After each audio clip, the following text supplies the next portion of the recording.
In today's video, I'm going to teach you how to create one-off jobs and recurring jobs. Let's start on the Jobber dashboard.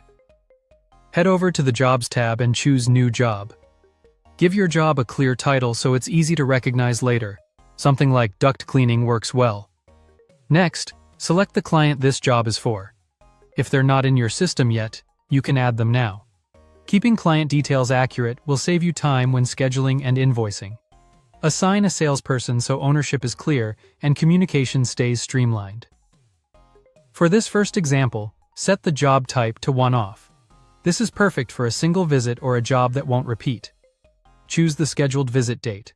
I'll click on the 30th as an example.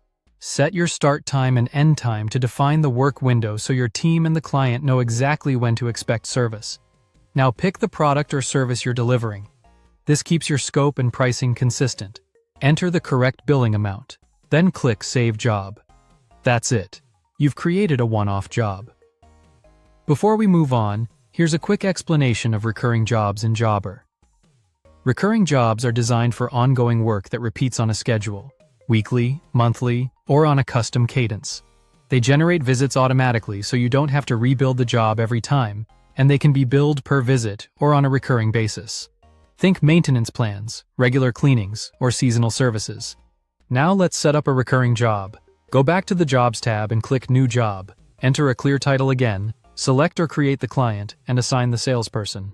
This time, set the job type to recurring. Choose your first visit date. Let's pick the 31st. Set your start time and end time just like before. Under the schedule options, select how often it repeats. I'll choose monthly for this example. Then set the duration of the schedule. A one-year repeat is a common choice and keeps planning simple while giving you a clear end date you can renew later. Choose your billing type. For this demo, select to bill per visit, which means you'll charge each time the team goes out. You'll also see an option to enable automatic payments through Jobber payments. That's helpful for repeat work, but we'll skip the setup right now. Add the product or service, enter the total amount for the services rendered, and click Save Job. You now know how to create both one-off and recurring jobs in Jobber. If this walkthrough helped, subscribe for more.